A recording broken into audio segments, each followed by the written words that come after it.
I still remember the first time I laid eyes on Emily. It was at a friend's housewarming party, one of those casual get-togethers where you don't expect to meet anyone significant. Yet, there she was, across the room, laughing at some joke. Her laugh was contagious, her eyes sparkled, and from that moment I was hooked. We started talking and discovered that we shared many common interests. Hiking, a love for classic literature, and a passion for cooking. It felt like meeting my soulmate. Our first date was a magical night under the stars, where we talked about our dreams and ambitions. She spoke of wanting a loving family and a stable home, and I could see my future with her. Emily was everything I had ever wanted in a partner. She was beautiful, intelligent, and compassionate. We had an effortless connection, and our relationship blossomed quickly. Within a few months, we were inseparable. We traveled together, explored new hobbies, and built a strong foundation of trust and love. Our friends often commented on how perfect we were for each other. Life was perfect, or so it seemed.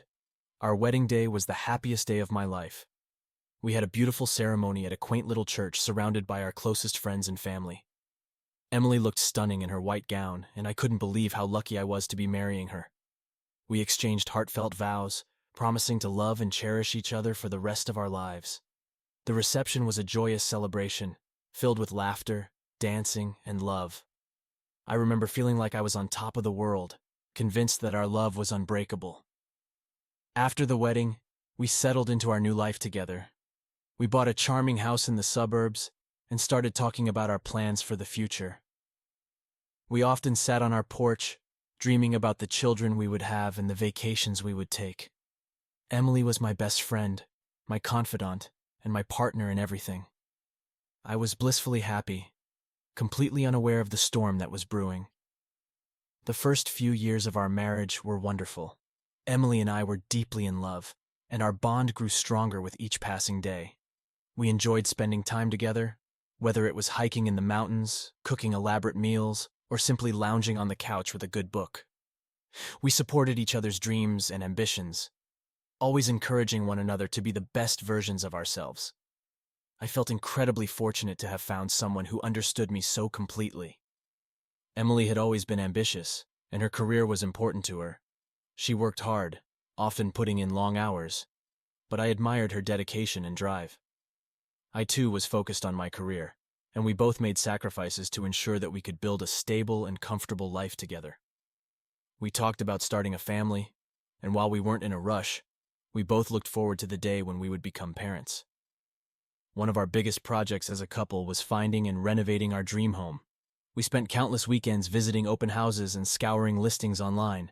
When we finally found the perfect place, it was an old, slightly run-down house with great bones and a lot of potential. We poured our hearts into renovating it, making it truly ours. Each room held memories of late nights painting, laughing, and planning our future. We turned the spare bedroom into a home office for Emily, complete with floor-to-ceiling bookshelves and a large desk where she could work on her projects. The kitchen became our favorite room, where we spent countless evenings cooking together, experimenting with new recipes, and enjoying our creations. The backyard was transformed into a lush garden, a serene oasis where we could relax and entertain friends.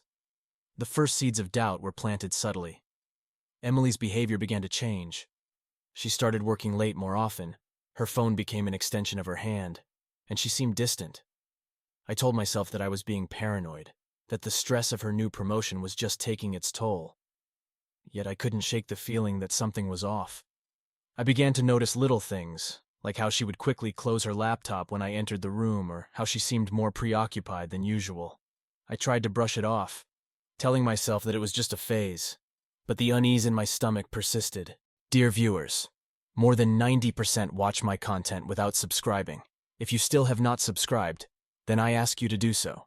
For me, this is the best motivation to continue. One weekend, Emily announced that she was going on a business trip. It seemed sudden, but I didn't think much of it. She had been taking on more responsibilities at work, and I knew these trips were part of her new role. She left early Saturday morning, promising to call me when she arrived at her destination. The call never came. I spent the weekend worrying, trying to keep myself busy with the projects around the house.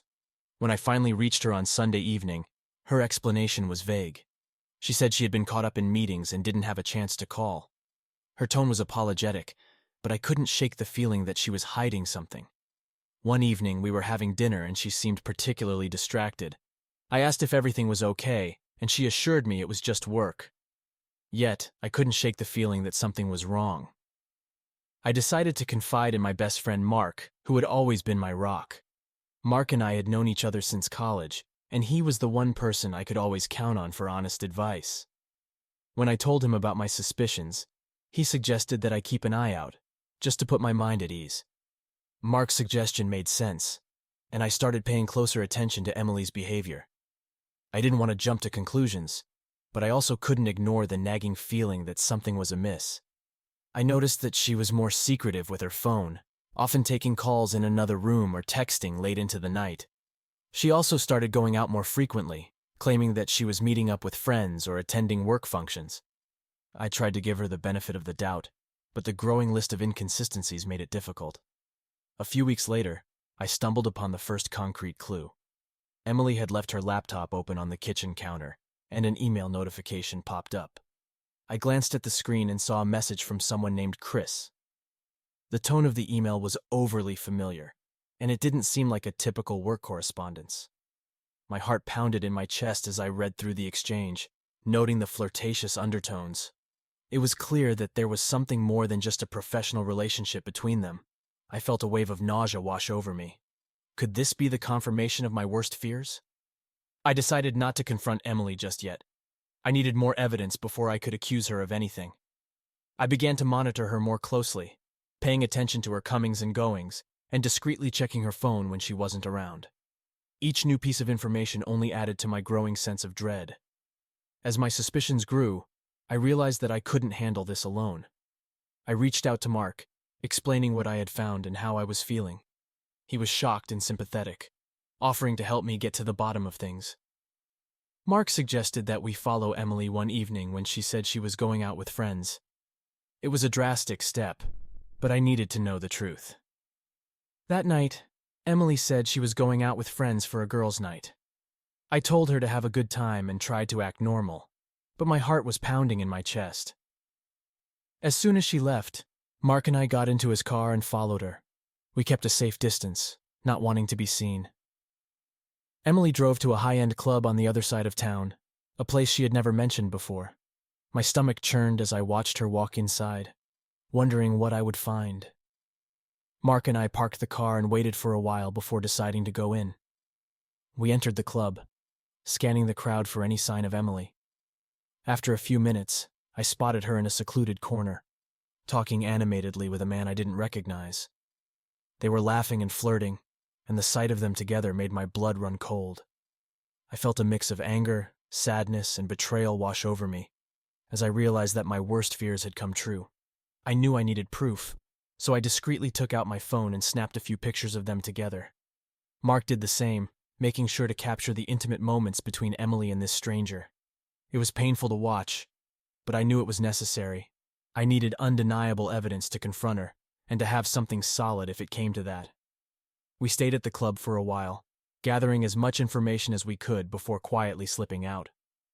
Dear viewers, I ask you to subscribe to the channel under this video. I will be very grateful to you. When Emily returned home that night, I was waiting for her. I sat in the living room, the pictures I had taken laid out on the coffee table in front of me. She walked in, surprised to see me still up. "Jack, why are you still awake?" she asked, her voice tinged with concern. I looked at her, my heart heavy with the weight of what I was about to do. "We need to talk," I said, my voice barely above a whisper. I could see the worry in her eyes as she sat down across from me. I slid the photos across the table, watching as her expression shifted from confusion to shock to guilt. "What's this?" she stammered, her voice trembling.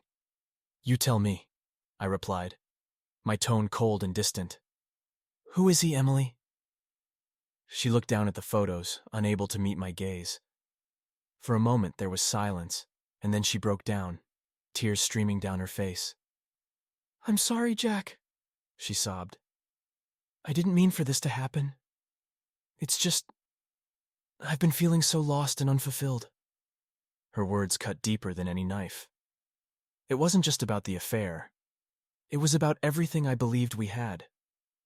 I learned that her true motive had always been material wealth and a lifestyle that I couldn't give her. "I married you because I thought you had potential, Jack," she spat angrily. "But look at you, stuck in the same job, with the same dreams that will never come true." Her arrogance and hypocrisy were staggering. The woman who once spoke about love and family now revealed a side I had never imagined. She was unstable, swinging from anger to regret within moments. One minute she was lashing out, and the next, she was sobbing, begging for forgiveness.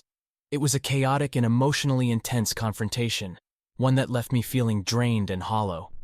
The divorce process was grueling.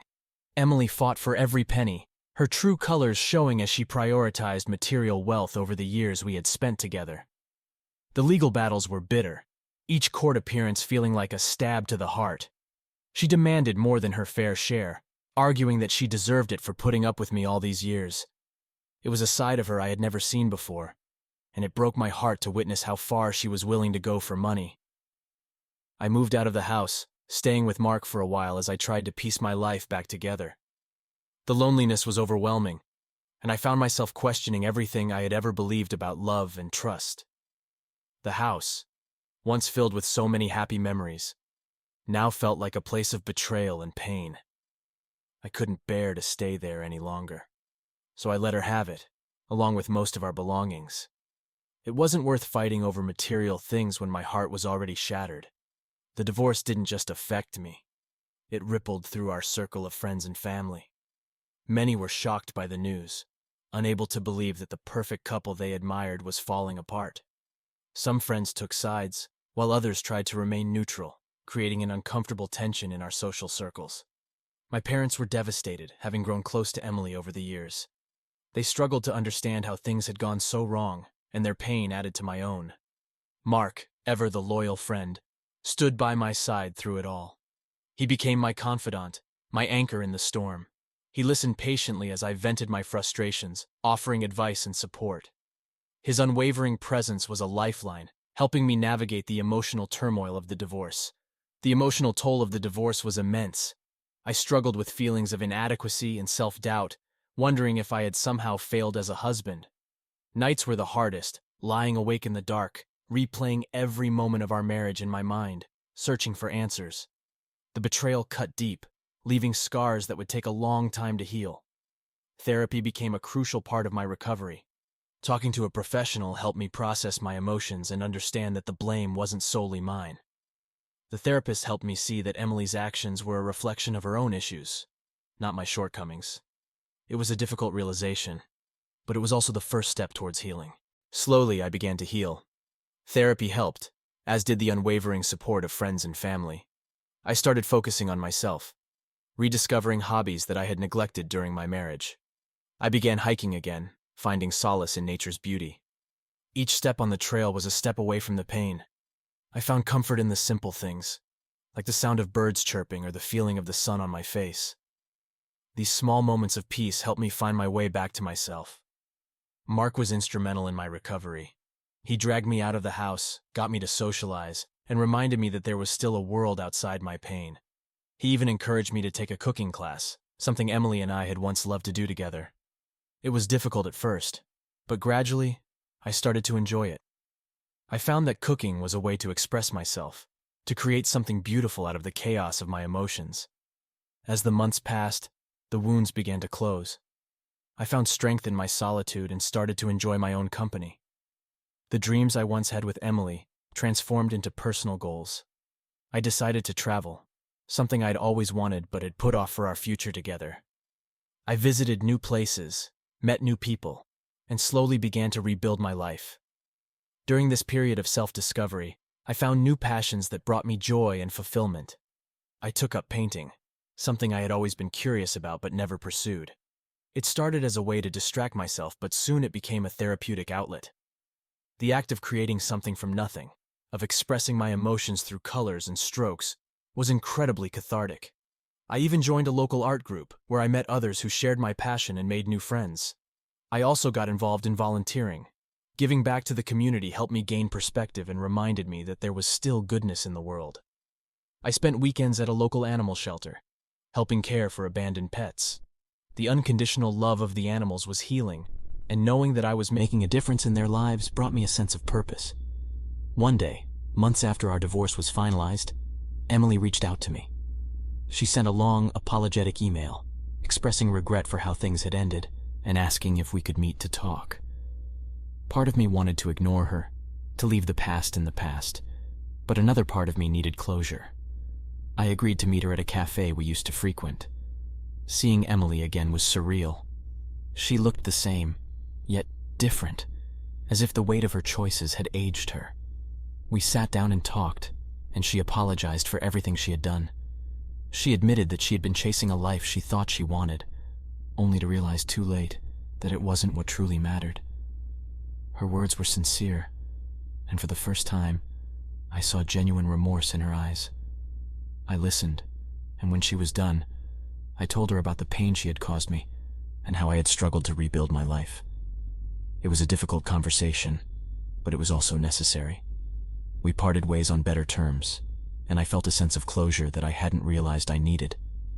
It allowed me to finally let go of the anger and resentment I had been holding on to. Today, I am in a much better place.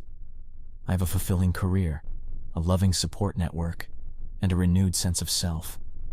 I've even started dating again, taking things slow and learning to trust once more. It's not easy, but I'm determined to open my heart to the possibility of love again. Emily is a part of my past, a chapter that has shaped who I am, but no longer defines me. I've learned to forgive, not for her sake, but for my own. Holding on to anger and resentment only weighs you down, and I've chosen to let go of that burden. Life is a journey, full of unexpected twists and turns. While I never could have predicted the path my life would take, I've come to accept and even embrace it. I've discovered strengths I never knew I had and found joy in the simple things. Each day is a new opportunity to grow, to heal, and to move forward. Looking back, I realized that Emily's infidelity, though devastating, was a catalyst for my personal growth. It forced me to confront my vulnerabilities and rebuild my life on my terms. I often wonder if she ever regrets her decisions. I've heard through the grapevine that her new relationship didn't last. She reached out a few times, expressing moments of regret, but I knew better than to fall back into that toxic cycle. In the end, I emerged stronger and more self-aware. My journey taught me the importance of self-love and resilience. While the betrayal left scars, it also forged a new, more resilient version of myself. To anyone going through a similar experience, remember this. The pain is temporary, but the strength you gain is everlasting. Life moves forward, and so must we. As I continue to move forward, I carry the lessons I've learned with me. I approach relationships with more caution, but also with more wisdom. I know what I want and need in a partner, and I'm no longer willing to settle for anything less. I've learned to communicate more openly and to prioritize my own well-being. I've also learned the value of forgiveness and letting go. Holding on to past hurts only prevents you from moving forward and finding happiness. By forgiving Emily and myself, I've been able to create space for new experiences and new love. To anyone facing betrayal or heartbreak, know this. You are not alone. There is a light at the end of the tunnel, and you are capable of more than you realize. Surround yourself with love, take it one day at a time, and remember that your story is still being written.